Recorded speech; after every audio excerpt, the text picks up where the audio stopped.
DNA-nya sudah, kemudian hari Senin akan diambil hasilnya, dan kuasanya sudah diberikan penuh kepada saya untuk mengambilnya. Jadi mereka sudah tidak mencampuri lagi. Lebih baik dipanggil, diperiksa ya. Kalau perlu, sekarang gaduhnya luar biasa, menjadi liar. Kalau perlu tes DNA, ya kan? Benar nggak Peggy Setiawan di Cianjur anaknya Pak Cecep? Nanti setiap ada namanya Peggy dicurigai, namanya Peggy dicurigai, kan kasihan.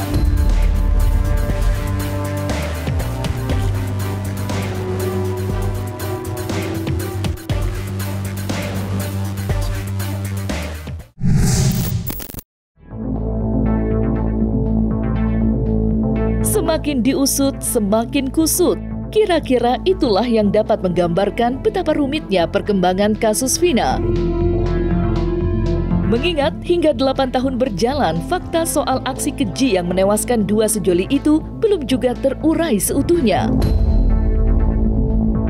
Belum lagi pada tanggal 8 Juli kemarin, Pengadilan Negeri Jawa Barat telah mengabulkan gugatan pra-peradilan Peggy Setiawan dan seolah membuktikan bahwa dalang sebenarnya dari kasus ini masih berkeliaran bebas entah di mana.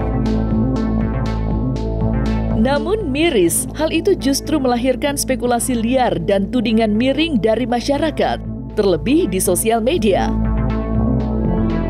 Salah satunya terhadap Peggy Setiawan asal Cianjur yang kini dicecar habis lantaran dituding sebagai sosok pelaku sebenarnya, alias DPO dalam pelarian. Seolah jengah usai menghadapi badai tudingan miring, Peggy Setiawan asal Cianjur akhirnya memberanikan diri untuk membuktikan bahwa dirinya tidak bersalah dengan menjawab tantangan tes DNA.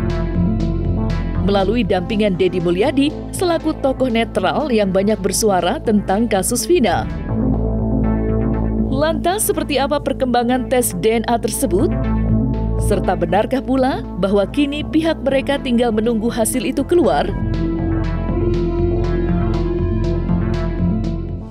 Tes DNA-nya sudah, kemudian hari Senin akan diambil hasilnya, dan kuasanya sudah diberikan penuh kepada saya untuk mengambilnya. Jadi mereka sudah tidak mencampuri lagi. Aman itu. Lebih baik dipanggil, diperiksa ya. Kalau perlu, sekarang gaduhnya luar biasa, menjadi liar. Kalau perlu tes DNA, ya kan? Benar nggak Peggy Setiawan di Cianjur anaknya Pak Cecep? Ya kan? Nah, dan ini juga membantu, menurut saya membantu. Kan namanya sama persis. Yang pertama namanya sama persis Peggy Setiawan. Yang kedua sama-sama tinggal di Jawa Barat. Nah, kalau Peggy Setiawan yang tinggal di Cirebon itu, dia mengatakan bahwa dia pada saat dia ada di Bandung, tapi dia saya tangkap. Apa tidak menutup kemungkinan juga Peggy Setiawan yang ada di Cianjur juga bisa, kan gitu. Nah, yang lebih membuat saya itu kenapa saya memberanikan diri menyampaikan berkas ini, ternyata Peggy Setiawan yang di Cianjur itu anak moderator, anak apa namanya itu moderator. Jadi dia anggota, kalau nggak salah sekretaris atau apa gitu. Tapi dia memang beberapa foto-foto yang ada itu menunjukkan dia benar bahwa dia benar anggota anak motor yang namanya moderator. Nah, ini menambah keyakinan, oh jangan-jangan benar. Agar tidak menimbul tadi kegaduhan, terus prasangka-prasangka yang liar, ya sebaiknya ya penyidik panggil, periksa. Gimana tanggapannya kemunculan Peggy Cianjur yang klarifikasi itu, Bang? Saya tidak mau komentar apapun, saya hanya berdasarkan BAP. BAP menyatakan 5 terpidana mengatakan bukan Peggy pelakunya, hanya 1 yang mengatakan.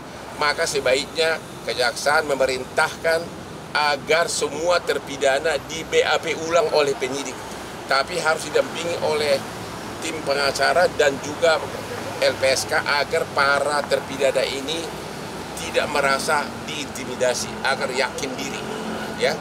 Jadi saya juga begitu yakin isi BAP yang dibuat tahun 2024 karena bertentangan dengan BAP tahun 2016. Kenapa sih Peggy Cianjur saya lakukan tes DNA? Jangan sampai netizen ini, media sosial kita ini kembangkan cocok logi. Nanti setiap ada namanya Peggy dicurigai, namanya Peggy dicurigai, kan kasihan. Untuk itu saya mengambil langkah untuk saudara Peggy Setiawan putra Pak Cecep dari Pacet Cianjur dilakukan tes DNA atas kesadaran mereka. Sehingga cocok loginya nanti tidak boleh terjadi lagi. Terlepas dari perjuangan Peggy Setiawan asal Cianjur yang kini tengah berupaya keras membersihkan namanya, keputusan Hakim Tunggal Eman Sulaiman untuk membebaskan Peggy Setiawan Cirebon pun tak luput dari sorotan tajam. Buktinya, beberapa praktisi hukum termasuk kuasa hukum keluarga Vina, yakni Hotman Paris Hutapea, bahkan berpesan kepada Peggy agar tidak terlalu merayakan kebebasannya itu, lantaran masih besar kemungkinan baginya untuk kembali ditahan.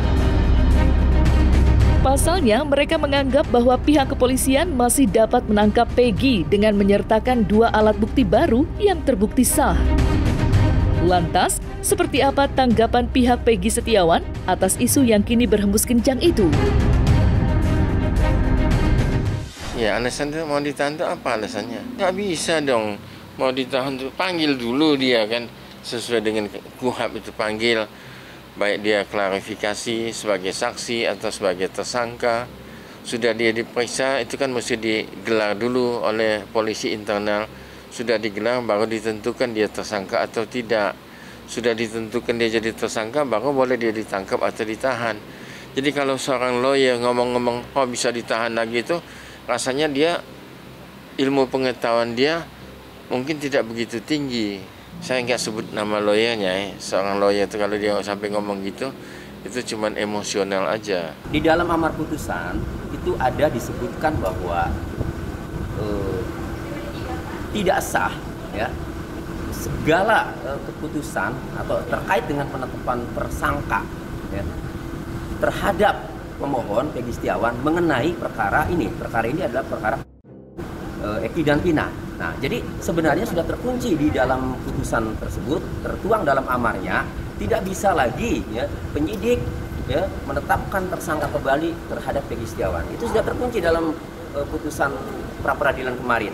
Jadi pengertian bebas Peggy itu harus dimaknai bebas pra peradilan yang bisa dibuka lagi dalam hitungan hari oleh penyidik, bahkan bisa ditahan dengan menerapkan hukum acara yang benar, memeriksa sebagai saksi, memanggil sebagai tersangka, kemudian ditahan. Itu bisa terjadi dalam hitungan hari ke depan. Saya bicara hukum acara yang kemungkinan terjadi, bukan menduakan agar terjadi, oke? Agar masyarakat ngerti. Ya nggak bisa lagi karena udah dikunci dengan pertama kan error en persona. Orangnya bukan ini gitu. Nah, kalau orangnya bukan ini, kalau ada alat bukti yang lainnya untuk orang lain sudah nggak bisa lagi dia. Memang bisa kemudian dipersangkakan kembali dengan bukti-bukti baru atau dengan tindakan penyidikan baru oleh Polda Jabar. Bisa dia dipersangkakan kembali. Tapi sekarang ini status dia sudah seperti kayak kita ini bebas nih, tidak ada jeratan hukum atau tidak ada embel-embel apa. Nah, tapi dia bisa dipersangkakan kembali kalau Polda Jabar bekerja melakukan penyidikan dan menyasar dia kembali. Menyasar dia karena apa? Ya karena ada bukti-bukti baru, ada bukti-bukti lama yang datang lagi, ada saksi-saksi lagi yang menceritakan tentang dia. Nah, kalau itu ada dan kemudian itu akurat lagi, nah itu polisi kemudian bisa menyasar dia lagi, bisa dia disasar lagi. Tapi ini susah. Susahnya apa? Karena rasionya kemungkinan kira-kira paling cuma 3-5% aja, jauh sekali dari kemungkinan dia kembali menjadi tersangka. Kenapa? Karena nggak ada bukti dan nggak ada saksi. Peggy Setiawan bukan dinyatakan bebas tidak bersalah. Nah, disinilah kadang-kadang masyarakat keliru. Apakah Peggy Setiawan bisa ditetapkan sebagai tersangka lagi? Bisa. Kalau penyidik melakukan penyelidikan dan penyidikan lagi dan menemukan 2 alat bukti yang mengarah bahwa Peggy Setiawan adalah pelakunya, bisa ditetapkan sebagai tersangka lagi. Nah, kemudian ya, cuma menurut saya, ya kalau melihat dari proses awal ya, laporan, penyelidikan dan penyidikan, terus 2 alat bukti juga, bahkan kemarin pihak Polda Jawa Barat menyatakan bahwa memiliki 3 alat bukti.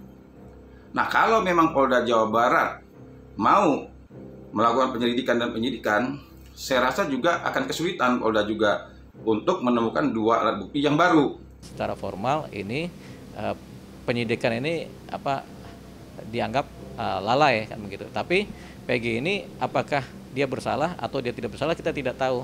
Tapi yang jelas PG ini adalah sekarang orang bebas begitu. Nah, ketika PG orang bebas sama seperti kita, ya sudah.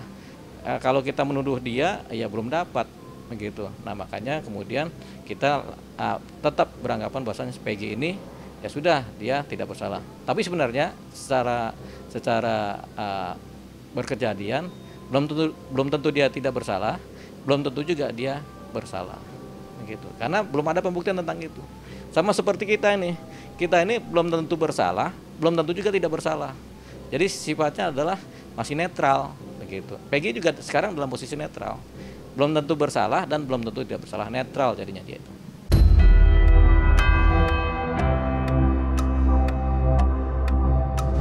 Sementara itu, meski kebebasannya masih dipertanyakan beberapa pihak, Peggy Setiawan kini telah kembali ke kampung halamannya. Dengan diiringi masyarakat yang menyambutnya bak seorang pahlawan, Peggy pun menuturkan sepatah kata yang begitu menyentuh hati, di mana ia bernazar akan memberikan sumbangan kepada sederet masjid dan musola bila memiliki rezeki lebih.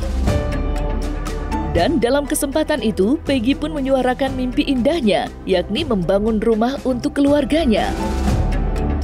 Menariknya, hal itu bukan tidak mungkin bagi Peggy. Pasalnya, sebagai korban salah tangkap, Peggy dan kuasa hukumnya memiliki peluang besar untuk menggugat uang ganti rugi kepada negara. Lantaran hal itu memang diatur oleh undang-undang. Lantas, seperti apa saksi ahli Peggy dalam sidang pra-peradilan menanggapi hal itu? Serta bagaimanakah pula kemeriahan sambutan Peggy?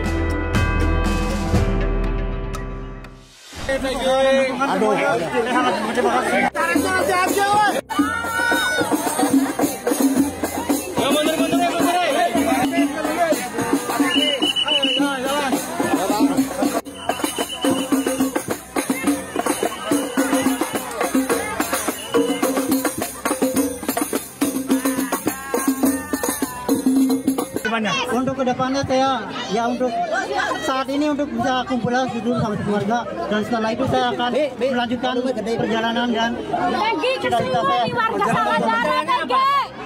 melanjutkan pekerjaan saya. Kemana? Di mana kerjanya? Di mana nanti? Ya insya Allah seadanya di mana gitu. Insya Allah kalau misalkan ada rezeki lebih, entah itu di daerah sini atau di mana, saya insya Allah bakal tempatin. Di mana Peggy masjidnya? Masjidnya di mana? Di mana masjidnya? Di mana Peggy? Insya Allah di Cirebon atau di Bandung.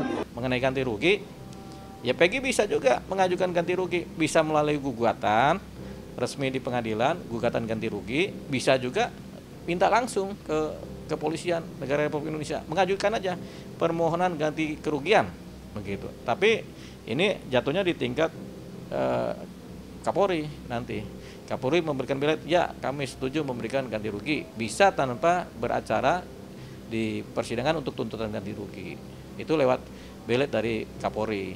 Atau bisa juga supaya aman, supaya bisa dipakai sebagai sandaran formal, ya sudah digugat ganti rugi. Nah, kalau ganti rugi ini menjadi jelas berapa nilainya, 500 miliar, 100 miliar, tapi diputus pengadilan inkrah, ya oke, berarti harus dibayar segitu. Nah, itu sangat jelas sekali dan punya sandaran hukum. Nah, kalau minta langsung ke Kapolri bisa juga, cuman angkanya nggak besar mungkin. Ya kami cuma mampunya kira-kira 1 juta, 2 juta, kan begitu kalau dia. Tapi kalau ada putusan pengadilan itu harus dijalankan. Siapa yang membayar? Ya negara. Kalau Peggy mau nuntut soal rehabilitasi ataupun ganti rugi itu ada di dalam KUHAP. Cuman kalau misalnya dikabulkan atau tidak itu urusan pengadilan, urusan hakim. Kalau pendapat saya pribadi, ya sudahlah, udah selesai ini, sudahlah. Dia kerja aja lah, kerja lagi cari uang. Ngapain nanti dia mau nuntut ini, walaupun boleh dan bisa. Dia kan habis waktu lagi kan. Belum tentu menang pula itu, belum tentu menang. Dan nanti kalau dia nuntut itu tergantung hukum acaranya lagi kan, di dalam KUHAP, di dalam BW. Kalau pengacaranya pintar, bagus. Kalau pengacaranya nggak pintar, malah kalah tambah malu dia nanti. Ya itu santun-santunnya harus, karena tadi ada perintah kan, bukan hanya minta maaf, tapi nama Peggy harus dipulihkan. Nah harus dipulihkan tuh ya apa? Ya udah secara tertulis gitu kan. Terus berikut lagi Peggy kan belum menuntut ganti rugi. Masih ada satu lagi yang bisa dilajukan oleh Peggy, yaitu menuntut, tapi yang dituntut bukan Polri ya, negara. Mengapa negara? Karena Polri itu alat negara. Negara mempunyai alat telah salah dalam berbuat atau bertindak, maka negara harus menanggung membayar ganti ruginya. Di antaranya yang pernah diperlakukan kasar ya, dipukuli, kemudian di kepalanya dikasih plastik itu ya. Nah, memang Peggy Setiawan pernah bercerita seperti itu ya. Tadi juga di acara Rakyat Bersuara juga menceritakan seperti itu. Tapi tadi Peggy ya menyampaikan bahwa sudah saya ikhlaskan saja, saya maafkan, saya tidak mempersoalkan. Kami sebagai penasihat hukum, sepanjang itu yang terbaik, toh tidak ada luka yang serius ya, maka kami menghormati klien kami ya, Peggy Setiawan, sehingga sikap kami ikut dengan Peggy Setiawan, ya sudah, nggak apa-apa. Yang penting tidak terlalu parah dan itu hal kecil ya. Yang penting Peggy Setiawan ini sudah bebas.